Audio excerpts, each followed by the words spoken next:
Ako ang inyong Lolo Pael at ito ang aking kwento. Ang mayabang na bakasyonista. Maraming pagkakataon sa buhay ng isang tao na ang pagiging isang mayabang o mapagmalaki sa kapwa ay siyang lason na unti-unting sisira sa ating buhay.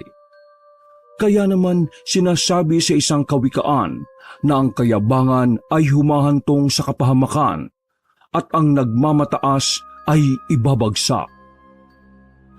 Bata pa lamang si Tommy ay sunod na ang lahat ng kanyang layaw, kaya naman lumaki siyang punong-puno ng kayabangan sa balat at sa kaibuturan ng kanyang pagkatao.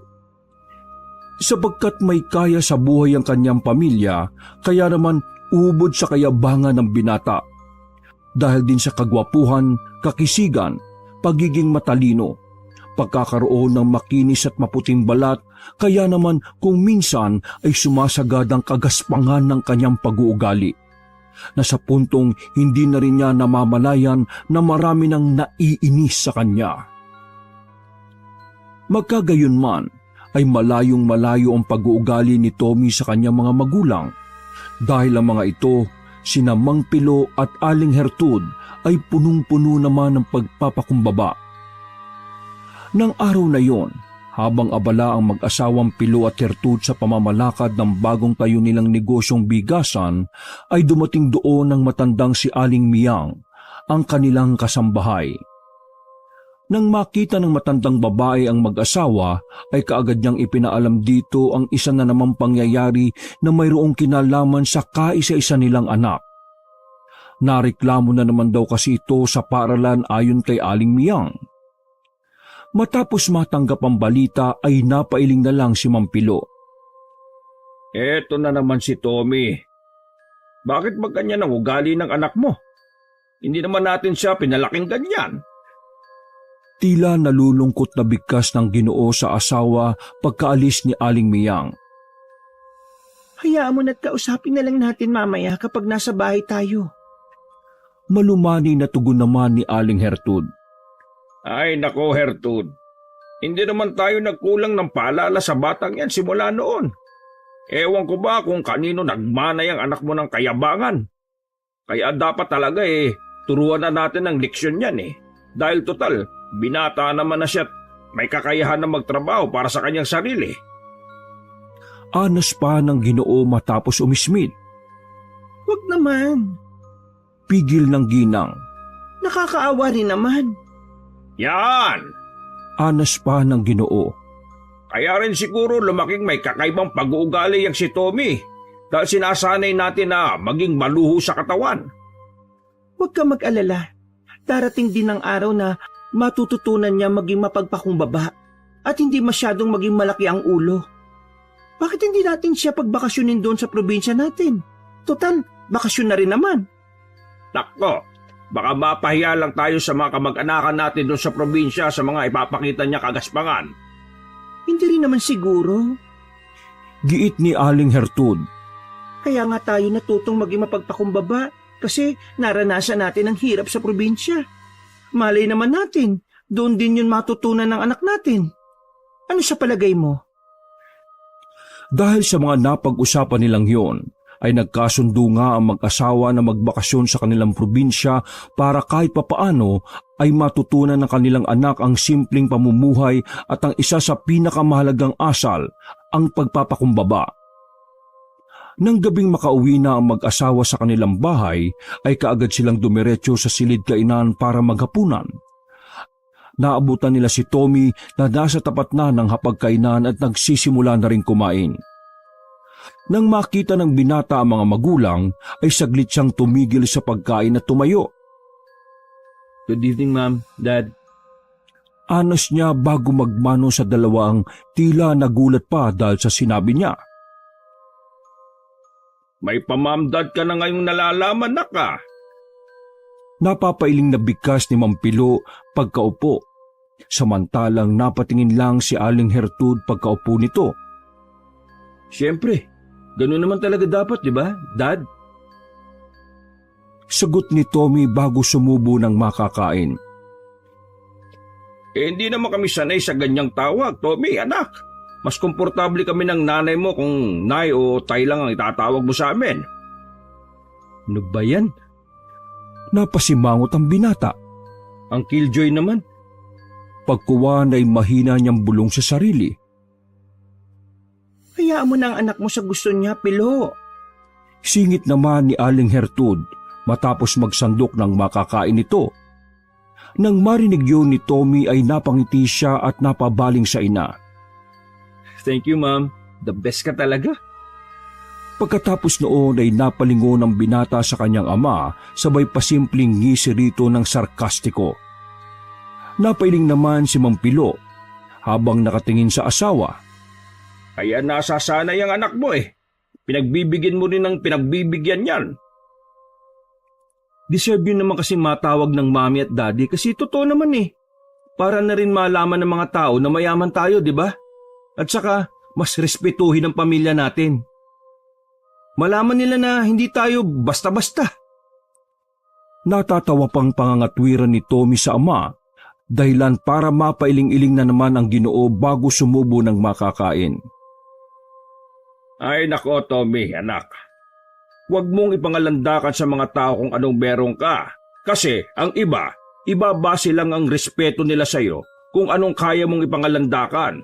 Tapos kapag wala ka na hindi ka na irerespeto. Gusto mo ba yon? Seryosong bigkas ni Mang Pilo dahilan ng biglang pananahimik ng binata. Sumubo lang ang binata at pagkuwan ay muli itong humarap sa ama dahil muling nagsalita si Mang Pilo.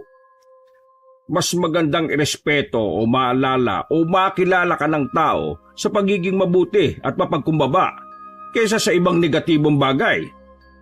Pagpapatuloy ng Ginoo dahilan para mapaismid ang binata. Kaya ikaw anak, ilang beses na naming ipinapaalala sa iyo na matuto ka rin minsan na maging mapagkumbaba. May nabalitaan na naman kami na ginawa mong panghahamak doon sa paaralan nyo. Ay nako. Dahil doon ay muling napaismid ang binata habang nakikinig sa ama. Hindi ka dapat basta-basta nagsasalita o nagmamalaki sa iba, lalo na kung wala naman silang kakayahan laban sa iyo. Hindi ko naman kasalanan kung ang tanga-tanga ng kaklase ko eh. Ewan ko ba? Pangit na nga ang itsura tapos hindi pa makaintindi. Napakasimple lang naman ang gagawin eh. Kita sa mukha ni Mang Pilo ang panlulumo matapos marinig mismo sa anak ang ganoong klase ng mga pananalita. Pakiramdam ng Ginoo ng mga oras na iyon ay hindi niya napalaki na maayos ang anak at nagkulang siya sa paggabay dito. Sa susunod anak kapag ganon, huwag ka nalang magsalita o kaya umalis ka para maiwasan mo makapagsalita ng hindi maganda at makasakit sa iba. Mas mabuti kung ilipat nyo na lang ako ng paaralan. Yung makakasabay sa kakayanan ng utak ko. Ang hirap kasi kapag mahihina ang utak ng mga nakakasama ko eh. Medyo natatakot ako. Buti nga hindi ako nahahawa eh, Mom, Dad. Natatawang bigkas na naman ang binata. Dahil sa mga binabanggit na yun ni Tommy ay napahimas na lang sa batok si Mang Pilo at napatingin ng bahagya ang kanyang asawa. Sa mga oras kasing yon ay ngayon niya lang napagtanto na malala na pala ang pag-uugali ng kaisa-isa nilang anak.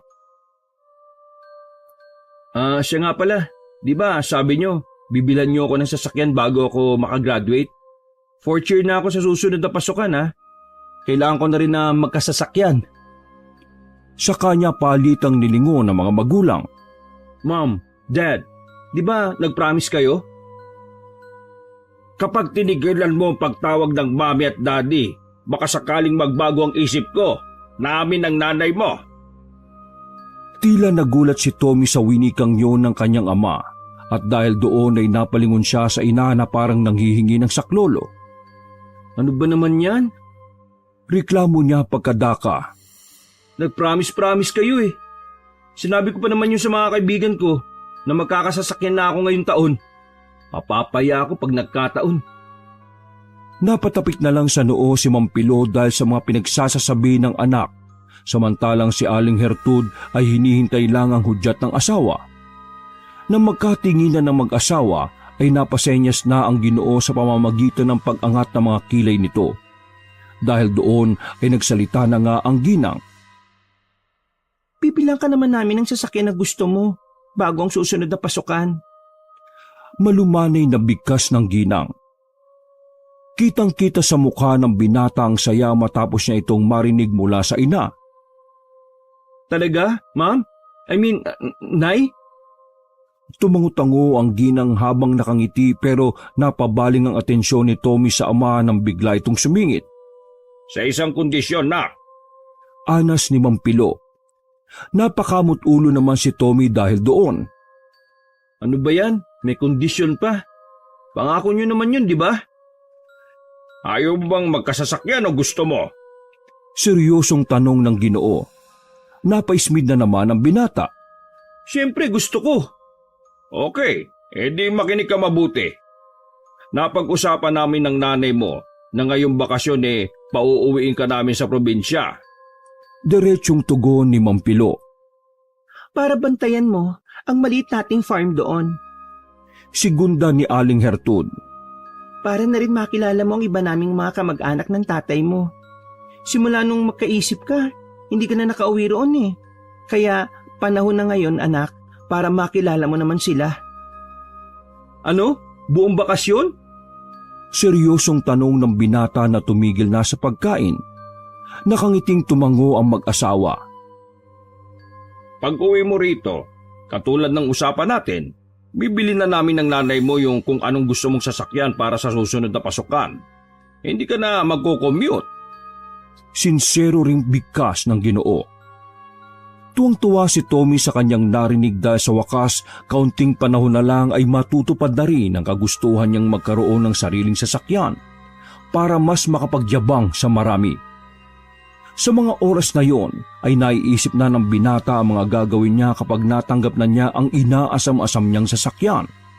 Siguradong marami na namang maiinggit sa kanya sa paaralan. Oh, bakit hindi ka na nagsasalita? Tanong ni Mang Pilo nang mapansin ng anak na tila natulala na lang. Sige dad. Tatay. Sige, payag na ako. Pagkatapos kong makuha yung class card, pwede na tayong magbakasyon. Hindi mo kami makakasama. Ihatid ka lang namin, nak. Singit ni Aling Hertud na tila ikinabigla ng binata. Po? Hindi kayo sasama? Bakit? Nagtatakang tanong ni Tommy. Kailangan namin mag-focus sa bago nating bigasan. Kasi nagsisimula pa lang yun. Hindi namin yung pwedeng iwan hanggang hindi pa nakakabawi sa mga nagastos. Paliwanag pa ng ginang. Bakit? Nagbago na ba isip mo? Tanong pa ng Ginoo sa anak na nung mga oras na yon ay napapaisip. Sige. Payag na ako. Total, magbabantay lang naman ako sa bukid eh. Masaya pang sambit ng binata subalit lingid sa kaalaman niya'y iba ang naghihintay na sitwasyon sa kanya sa probinsya. Inabisuhan na ng mag-asawang Pilo at Hertud ang mga kamag-anakan nila sa probinsya para mabago ang pag-uugali ng kanilang kaisa-isang anak. Nang matapos na ang hapunan ay kaagad nagtungo si Tommy sa kanilang kwarto para mag-shower. Habang ang mga magulang naman niya ay nagtungo na rin sa silid nito para makapagpahinga. Pagkatapos niya makapag-shower ay humiga na rin siya kaagad sa kanyang kama para matulog. Kaya lang ay hindi rin naman madalaw-dalaw ng antok ang binata dahil paulit-ulit na pumapasok sa isipan nito ang pangako ng mga magulang na sasakyan. Kaunting kembot na lang, magkakasasakyan na ako. Natutuwa niyang bigkas sa isip. Magkakaroon na ako ng chance lalo para makapagpa-impress kay Charmaine. Mas lalo yung ma-inlove sa akin. Dugtong pa ng isip niya na tila kinikilig. Si Charmaine kasi ang kaisa-isang babae sa kanilang paaralan na talagang kinagigiliwan niya. Simple lang kasi ang dalaga at kakaiba to sa lahat ng babaeng nakilala ni Tommy sapagkat si Charmaine ay hindi basta-basta nasisilaw sa kahit anong ipinapasikat ng binata. Kaya rin gustong-gusto ng binata na magkaroon na talaga ng sariling sasakyan sapagkat ito lang ang pinaka nakikita niyang paraan para mapansin na talaga siya ng tuluyan ng babaeng kanyang ginugusto. Kapag nakuha ko na yung sasakyan ko, kayayain kagad kita mag-date. Dadaling kita sa magandang lugar at sisiguraduhin kong yung date natin ang pinakamagandang date na pag-uusapan ng lahat. Wika niya pa sa sarili na pagkalaon ay ipinikit na ang mga mata. Nakangiting inimagine ng binata ang mga mangyayari. Ang masayang pagpapantasya na kasama ang ginugustong dalaga ay naglaro sa kanyang utak hanggang sa maisip niyang bigla na sa unang date na mangyayari ay doon niya na rin matatanggap ang unang halik mula sa babaeng kinababaliwan niya. Napadilat bigla si Tommy matapos yung maisip at pagkalaon ay para siyang bata na napangitit biglang napabangon sa kama. Pagkuwan ay lumapit siya sa life-size mirror na ilang hakbang lang mula sa kama at doon ay minasdan niya ang sarili at saka nag-flex ng mga braso at pagkadaka ay hinimas-himas ang baba. Sa pogi mong to, siguradong may inlove lalo sa iyo si Charmaine. Pati yung mga jologs ng mga estudyanteng babae na ang kakapal ng pulbo. Aniya pagkalaon. Pumusing-pusing pa ang binata at binalandra ang maskuladong katawan. Charmaine, pwede mong pisilin ng mga abs ko. Pwede ko ring humiga sa mga muscle ko. Nice one, Tommy! Pagkatapos ng mga pagpapantasyang yon, ay nagbalik na siya sa higaan at masayang natulog habang pinapantasya ang babaeng kanyang nagugustuhan. Isang linggo ang nakalipas nang makumpleto na ng binata ang pagkuha ng kanyang class card. Masaya rin ang mga magulang niya matapos makita na matataas ang grado ng kaisa-isa nilang anak. Hindi kasi maikakailang matalino talaga si Tommy na siya ring dahilan kaya nadagdagan ng kayabangan nito. Nang matapos na ang lahat, ay nagbiyahe na ang mag-anak papunta sa probinsya.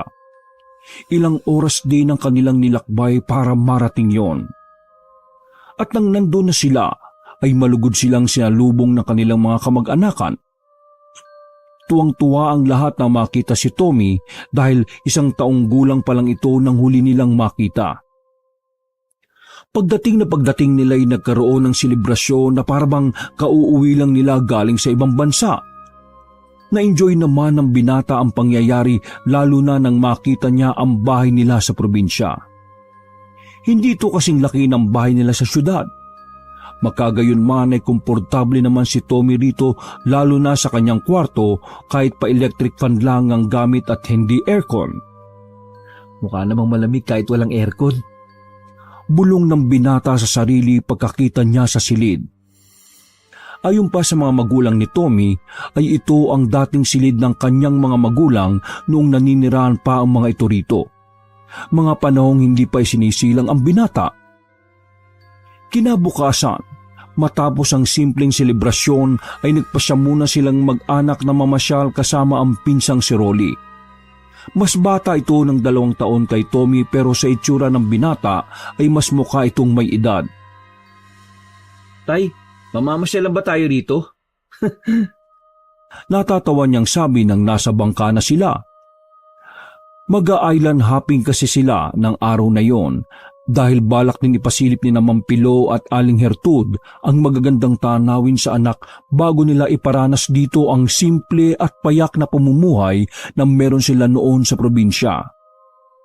Pagkatapos ka naming igala rito sa mga isla, uwi na rin kami ng nanay mo sa susunod na araw. Kaya mag-enjoy ka na muna. Sagot naman ni Mampilo sa anak. Katulad ng bilin ng ama, in-enjoy nga ng binata ang magagandang tanawin at isla. Tuwang-tuwa siya sa bawat islang napupuntahan nila. Grabe, sobrang itim naman ng lalaking yun. Natatawang bigkas ni Tommy sa pinsan niyang habang itinuturo ang sinasabing Ginoo. Ang itim ng mga tao dito, no? Walang effort kapag nagtago sa dilim eh. Hindi lang makikita. Nang mga oras na yon, ay kasasampalang nila sa isang magandang isla. Nagpapahinga sila sa cottage ng mga sandaling yon at kumakain ng masasarap na fish foods at prutas habang nakamasid sa malinaw at napakagandang beach. Tumawa lang ng pilit si Rolly sa pinsan nito. Ganyan talaga ang mga balat kapag malapit o palagi kang nasa dagat. Bihira ang mga mapuputi. Paliwanag pa nito. Buti, hindi mo sila kasing itim minsan. Moreno pa kahit papaano ang balat mo eh. Buti na lang din, lahi tayo ng mga pogi. Kaya lamang ka pa rin kahit maging kasing itim mo sila. Tinapik-tapik ni Tommy ang pinsan. Kaya rin siguro hindi ka pa nag-girlfriend no? Kasi ang mga babae rito, ang nenegrite eh. Alam kong wala kang mapili. Pero huwag kang mag-alala. Pagpunta mo sa amin sa Maynila, ipapakilala kita sa mga magagandang babae, promise. Paliwanag pa nito. Basta, mag-ayos-ayos ka lang din ng sarili mo ha. Pero hindi bali, pahiramin naman kita ng mga damit ko eh. Para naman magkaroon ka ng tamang forma, hindi probinsya looks. Ikaw talaga. Napailing na lang si Rolly sa mga sinabi ng pinsan at isinuwalang bahala na lang ang mga yon. Promise insan, magaganda mga babae sa Maynila no? Di katulad dito na pangchimima yung mga beauty. Mananawa ka ron, sinasabi ko sa'yo. Kapag nakapunta ka, baka nga hindi ka na muwi rito eh. Pakikilala talaga kita sa mga chika babes ko dun. Hindi na natapos ni Tommy ang mga sinasabi dahil biglang nagsalita ang kanyang pinsan. Gusto mo bang mag-swimming na? Tara, masarap ngayon mag-swimming. Para makita mo rin yung mga sandbar sa likod nitong isla. Tuwing ganitong oras lang kasi yung lumilitaw eh. Mamaya wala na yun. Anyaya pa niya sa pag-iiba na rin ng usapan. Naku, ang init-init. Mangingitim ako dito. Ikaw na lang muna. Hindi na natapos ni Tommy ang sinasabi dahil narinig siya ng kanyang tatay at nanay na noong mga oras na yon ay kadarating lang. Tommy, samahan mo na pinsan mo. Huwag ka masyadong concern sa balat mo. Pabalik din naman yung kulay mo eh. Ani pa ni Mampilo. Oo nga anak, enjoyin mo na rin tong bakasyon para na rin makapag-bonding pa kayo ng pinsan mo. Singit naman ni Aling Hertud. Labag man sa kalooban ay wala nang nagawa si Tommy. Ayaw niya rin namang magstay lang sa cottage kung saan kausap lang ang mga magulang niya ng buong maghapon. Nagtungo na nga silang dalawa ni Rolly sa likod ng isla para puntahan ang nasabing sandbar na nawawala kapag tirik na ang araw. Hindi rin naman nagsisi si Tommy sa pagsama kay Rolly dahil sobrang ganda ng sandbar. Ang ganda dito ah. In fairness, insan ah. Kaso, hindi ko talaga kaya yung init eh. Ang sakit sa balat. Wika pa ni Tommy kahit nakatalukbong na ng malaking tuwalya at nakasombrero. Ngumiti lang si Rolly habang nakatingin sa pinsan. Masasanay ka rin. Mainit dito sa probinsya kapag ganitong summer. Hindi ba buong bakasyon nandito ka? Kaya masanay ka na kasi magbubukid tayo. Ha? Magbubukid? Nagtatakang bigkas ni Tommy na punong-puno ng pagtataka. Natigilan naman si Rolly dahil hindi nito ine-expect na parang walang alam ang kanyang pinsan. Eh bakit parang gulat na gulat ka dyan? Natatawang bigkas niya. Tuturuan kita magtanim para bago ka umuwi sa Maynila, siguradong sosolid lalo yung katawan mo. Medyo mangingitim ka lang talaga kasi alam mo na sa bukid, mainit, wala kang masisilungan. Pero may ginawa naman kaming kubo sa gitna eh. Tapos may mayabog na puno rin dun. Para kahit papano eh, makatambay tayo pag tanghali. Para hindi na babalik sa bahay. Hindi makapaniwala si Tommy sa mga narinig dahil sa pagkakaalala niya ay ang sabi lang ni Mampilo at Aling Hertud ay magbabantay lang siya ng farm. Hindi siya mismo ang magiging tagapagtanim.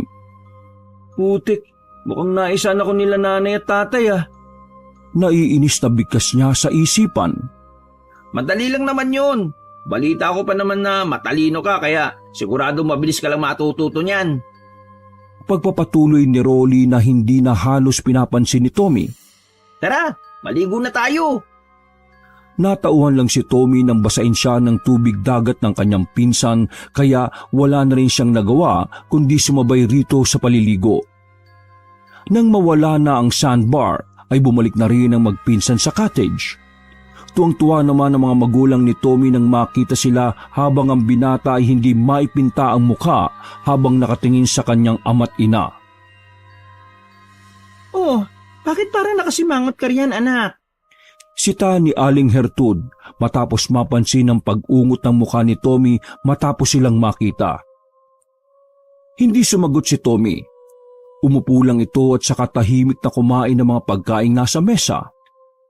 Hindi naman rin kumibo ang ginang. Napatingin lang ito sa asawa at saka sila nagngitian. Nang mapansin ito ni Tommy ay parang mas lalo siyang nainis dahil naisahan nga talaga siya ng mga magulang. Hindi niya inasahan na pagtutulungan siya ng mga ito.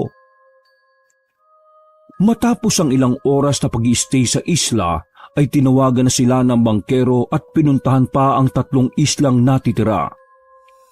Ini-enjoy na lang ni Tommy ang mga oras na yon kahit pa masama ang loob niya sa mga magulang. Ako, kung hindi lang talaga para sa kotse, hindi ako magtitiis ng ganito eh. Nakakairita. Nagngangalit na sigaw ng kanyang isipan. Ang huling isla na napuntahan nila ay puno na ng bakawan. Katulad sa mga naunang isla, nag-enjoy na lang din ang binata kahit pa wala siyang makitang mga babae na kagigiliwan niya. Nang nasa bahay probinsya na sila'y bigla na lang sumagi sa isipan niya si Charmaine. Ay, namimiss ko na kaagad si Charmaine. Aniya sa sarili na humarap sa may kalumaang salamin. Doon ay minasdan niya ang sarili at laking lungkot niya nang makita ang sariling balat na tila namumula dahil sa sobrang pagkababad sa tubig dagat. Ito na nga ba sinasabi ko eh.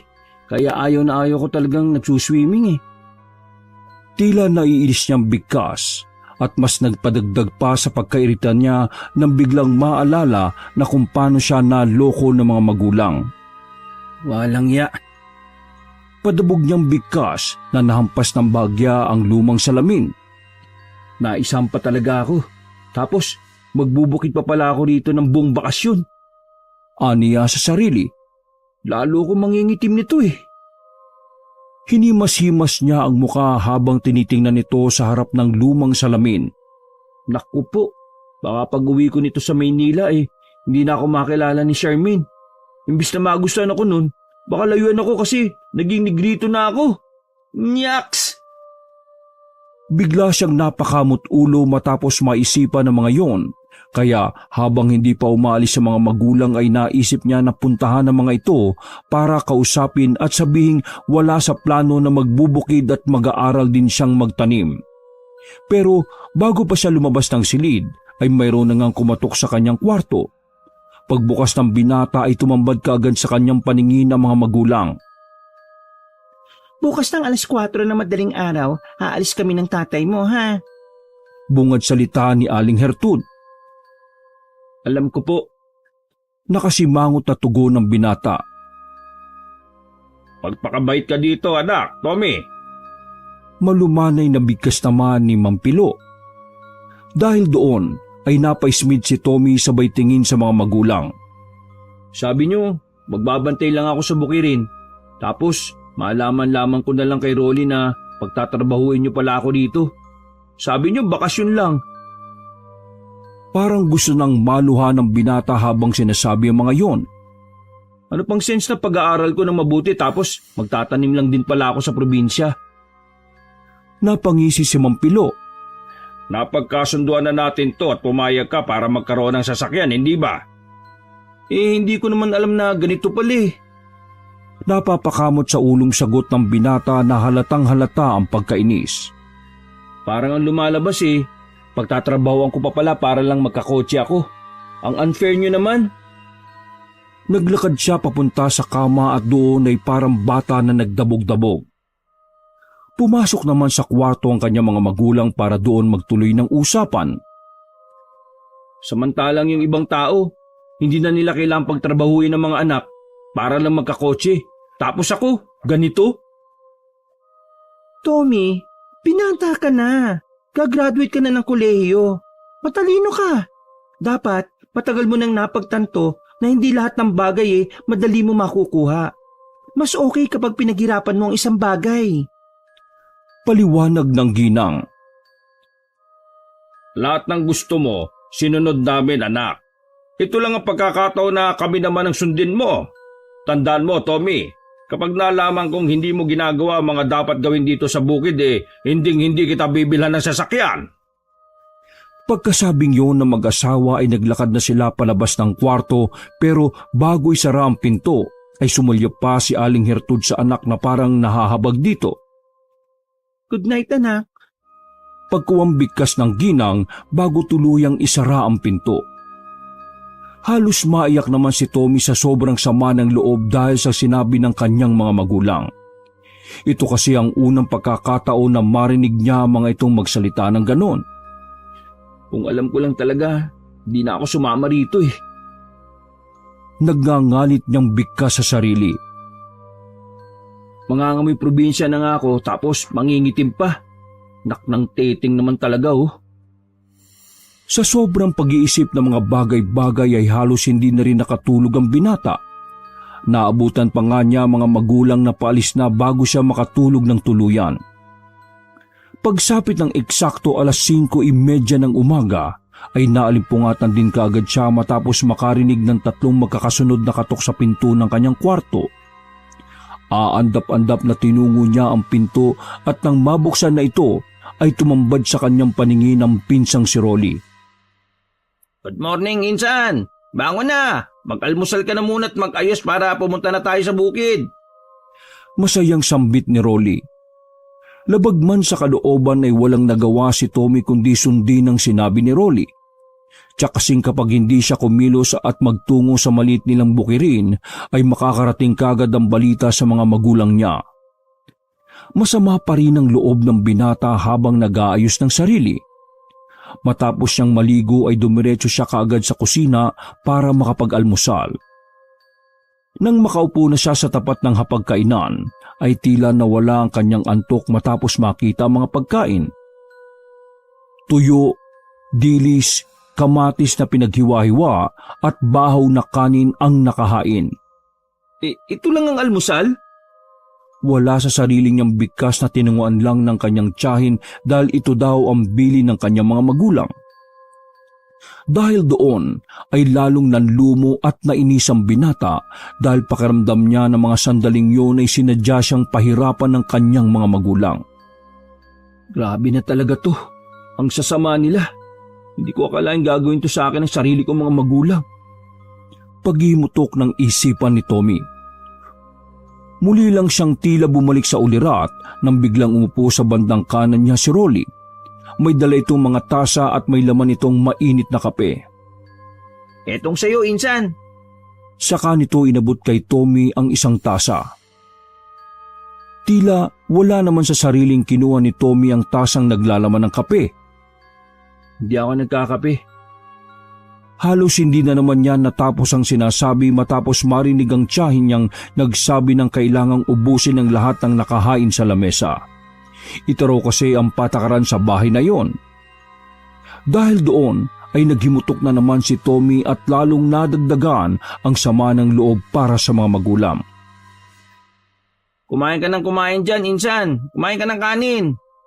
Anyaya pa ni Rolly na nagsasandok na ng makakain ito. Masarap tong tuyo oh, lalo na tong dilis kapag sinabayan mo ng kamatis. Tapos, sausaw mo rito sa suka. Nakto! Aniya pa nito sa kasumubo habang ipinapakita kay Tommy yun. Nang mga oras naman na yon, parang gustong maduwal ng binata dahil hindi niya talaga gusto ang amoy ng tuyo kahit kailan. Langyang amoy yan no, ang bantot. Sobrang bantot naman, nakakasuka. Sabad pa ng isipan niya bago tumugon sa pinsan. Magkakape na lang siguro muna ako. Dahilan niya kahit ang totoo'y nagugutom na rin talaga siya. Sigurado ka ba? Baka maggutom ka kapag nasa farm na tayo ha. Mabibigat pa naman yung gagawin natin dun. Promise, kape lang talaga ako kapag umaga. Bago nga ako mag-gym sa umaga kape lang talaga ang ginagawa ko. Dahilan na naman ni Tommy. Oh, akala ko ba hindi ka nagkakape? Tanong ni Rolly matapos ulit sumubo ng makakain. Ha? Sinabi ko ba yun? pakunwaring inosente pang tanong ni Tommy bago ibahin ang usapan. Bilisan mo na kaya dyan. Paubos na tong kape ko oh. Lamunin mo na lahat yan para makapunta na tayo sa bukid. Excited na ako magtanim. Napipilitan niyang sabi pero ang totoo ay suyang-suya siya lalo na sa amoy ng tuyo.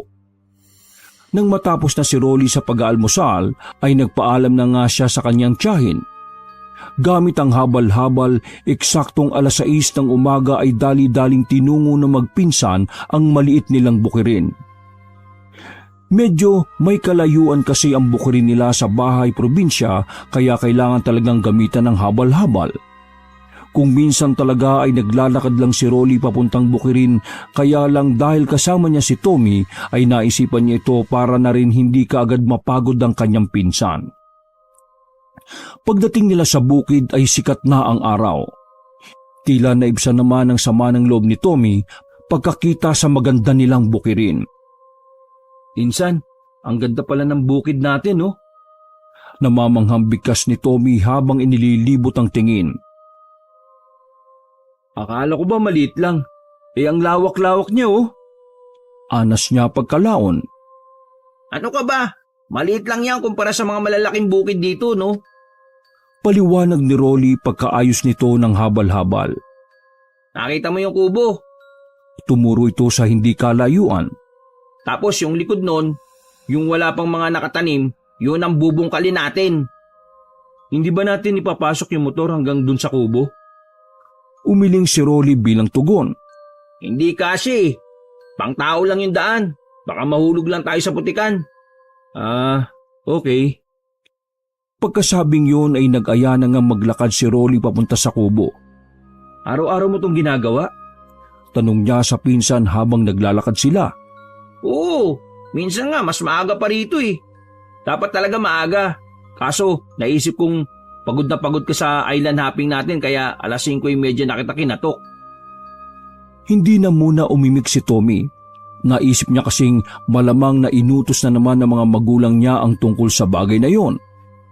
Matapos yung maisip ay napasimangot na naman siya at muling bumalik ang pagdaramdam para sa mga magulang. Ay nako, hindi ko sila magets.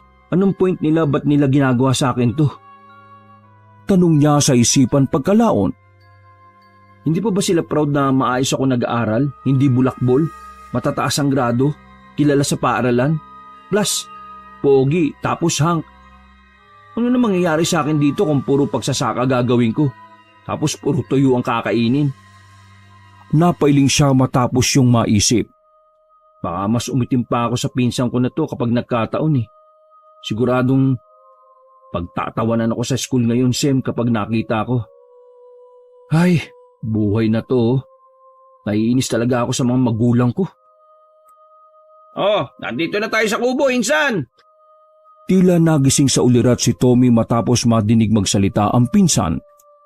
Doon niya lang din nakita ang maliit na kubo kung saan ang loob ay may maliit na papag at sa tabi ng papag naman ay may hindi kalakihang cabinet kung saan doon nakalagay ang mga tools na ginagamit nila at iba pa. Saka lang din niya napansin na may isang Ginoo na pala silang kasama. May dala itong plastic na garapon. Oh, magtaho ka muna. Aya ni Rolly sa kalumapit kay Tommy ang Ginoo at binigyan siya noon gamit ang isang plastic na baso. Nang makita ni Tommy ang itsura ng pagkain ay para siyang maduduwal sapagkat hindi niya kasi gusto ang itsura nito. Kunin mo na! Pagpipilit ni Rolly. Hindi ka nag-almusal kaya kailangan mo yan. Araw-araw magdadala rito si Kuya Imbo para pampalakas, resistensya sa umaga. Sige na, kainin mo na, insan.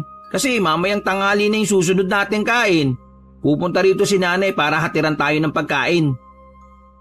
Dahil doon ay wala nang nagawa si Tommy kundi kunin ang baso at kainin ng sapalitan ng taho. Kahit maduwal-duwal ay pinilit niya ang sarili na lunukin ito. Ilang sandali pa ay nagsimula na nga sila magtrabaho at kahit naiilang magtrabaho dahil sa init at sa sobrang putik ay walang nagawa si Tommy kundi gumawa at sumunod para sa inaasam-asam niyang kotse pag uwi sa Maynila. Ay, walang yung bakasyon to. Hindi ko to makakalimutan. Himutok ng isip niya na gusto nang magwala at umiyak. Habang nagbubungkal kasi ng lupa ay naiisip niya pa rin kung paano siya naisahan ng mga magulang. Pagsapit ng tanghali ay kitang-kita ang pagod sa mukha ng binata, kaya napasalampak na lang siya sa papag ng kubo at saglit na pumikit. Gusto ko nang umuwi. Sigaw na naman ang isipan niya na punong-puno ng sama ng loob para sa mga magulang. Pagkatapos itong bakasyon, hindi na ako pupunta rito. Naantala lang ang pagninilay-nilay niyang yon nang tapikin siya ni Rolly para gisingin dahil kanina pa pala dumating ang pagkain nila. Umalis din kasi kaagad ng kanyang tiyahin kaya hindi na niya ito nakita. Pagkakita ni Tommy sa pagkain ay nanlumo siya dahil hindi naman siya kumakain ng ganong klaseng pagkain. Pritong talong, nilagang okra at munggo. Ang dala ng kanyang tiya na may kasama pang bagoong alamang para sa sausawan. Sila na naman may gawa nito eh. Nagngangalit na namang sabi niya sa isip na ang tinutukoy niya ay ang mga magulang niya. Kain na, insan! Anyaya ni Rolly na nagsasandok na kasi ng pagkain kasama ang isa pang Ginoo na katulong nila sa pagbubungkal. Ang sarap-sarap ng tangalian natin ngayon, oh! Insan, Rolly, pwede bang hiramin ko muna yung motor? May nalimutan kasi ako sa bahay natin eh, importante lang. Dahilan niya, pero ang totoo, kaya gusto niyang umuwi ay para maghanap o bumili ng makakain na gusto niya. Hindi naman nalingid kay Rolly ang bagay na yon kaya pinayagan niya na rin si Tommy dahil kahit papaano ay naawa rin siya sa pinsan na hindi naman talaga sanay sa ganoong mga pagkain. Sige. Saka inabot ni Rolly ang susi ng habal-habal. Titirahan ka na lang namin ng ulam, ha? Ha? Hindi na. Baka doon na lang ako sa bahay natin kumain. Total, doon din naman ako pupunta eh. Pagdadahilan pa ni Tommy. Ay, oo nga pala. Pero baka wala ng ulam doon sa bahay, ha? Tangik, okay lang kahit wag nyo na akong tira, no? Ubusin nyo na yan. Kagad naglakad palayo sa kubo si Tommy dahil sa gutom na rin siya at hindi rin niya masikmura ang amoy ng bagoong alamang. Napailing na lang si Rolly habang pinagmamasdan ng pinsan na papunta sa habal-habal. Nang mapaandar na ang motor, ay kaagad bumalik ng bahay probinsya si Tommy para kunin ang pera niya. Mabuti na lang din ay wala roon ng kanyang tiyahin at iba pang kamag-anak kaya walang nakapansin sa mga ito. Pagkatapos noon ay umalis din kaagad ang binata para maghanap ng makakain hanggang sa napadaan siya sa isang maliit na pamilihan. Doon ay nakaamoy siya ng masasarap na pagkain kaya tumigil siya para kumain. Iginarahin niya sa gilid ang motor at naglakad palapit sa karinderyang pinanggagalingan ng amoy. Nang malapit na'y hindi sinasadyang nakabungguan niya ang isang uugod-ugod na matandang babae. Pareho silang natumba pero kaagad din siyang nakatayo at galit na napatingin sa matandang babae na ng mga oras na yon ay nagsusumikap pa sa pagtayo. Nang makita ni Tommy ang itsura at balat ng ginang ay napatakip ilong at bibig siya dahil sa pandidiri. Napakadugyot! Sabi niyang bigkas na eksakto namang pagtayo ng matanda ay biglang napahawak sa braso niya. Uy, ano ba? Aniya na hinawi ang kamay nito dahilan para muntik na naman itong matumba. Tumingin lang sa kanya ang matandang ginang at pagkatapos ay saka ito naglahad ng palad na parabang nanlilimos. Napakadugyot mo naman, Manang. Nakakadiri pa yung bukat sa kabalat mo. Sabi ng binata sa katumalikod sa nakakaawang ginang. Dahil sa mga sinabi niyang yon, ay biglang tumalas sa mga mata ng matandang babae at pagkatapos ay bigla itong bumulong sa hangin. Kasunod noon ay nakaramdam na ng kakaibang lamig ang binata na parang may kung anong presensya ang yumakap sa kanya, dahilan para magtaasan din ang kanyang mga balahibo. Paglingon sa likuran ay wala na roon ang matandang babae, kaya isinuwalang bahala na lang niya ang lahat at kumain na ng masarap na pagkain bago bumalik sa bukirin para magpatuloy sa pagbubungkal.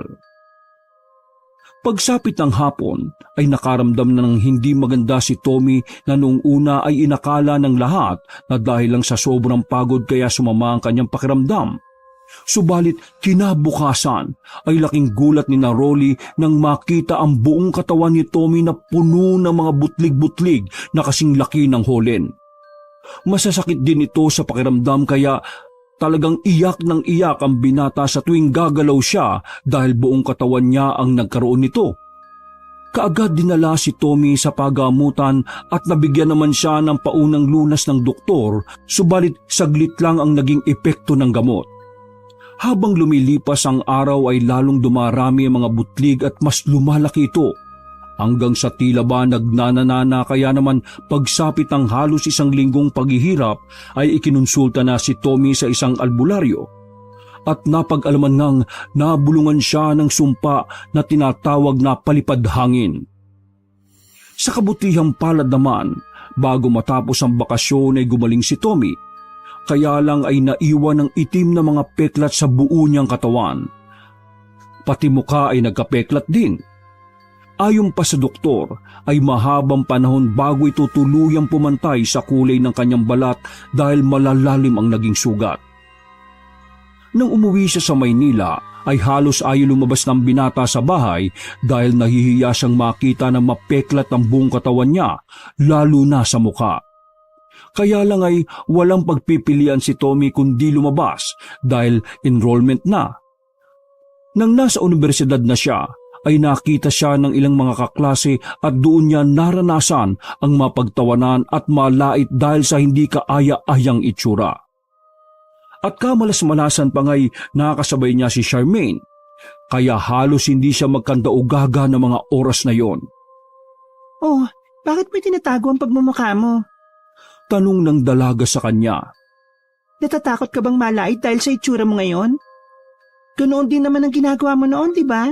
Kaya hindi talaga kita nagugustuhan eh. Kahit gaano ka pa kayaman, maliban na lang siguro kung magbabago ka. Pagkasabing yun ay naglakad na ito palayo sa kanya. Matapos yung marinig ay sakalang napagtanto ni Tommy ang mga maling pag-uugali niya pati ang magagandang payo ng kanyang mga magulang. Simula noon ay sinikap niya ang totoong pagbabago hanggang sa makuha ang loob ni Charmaine at ikinasal sila sa simbahan. Wakas!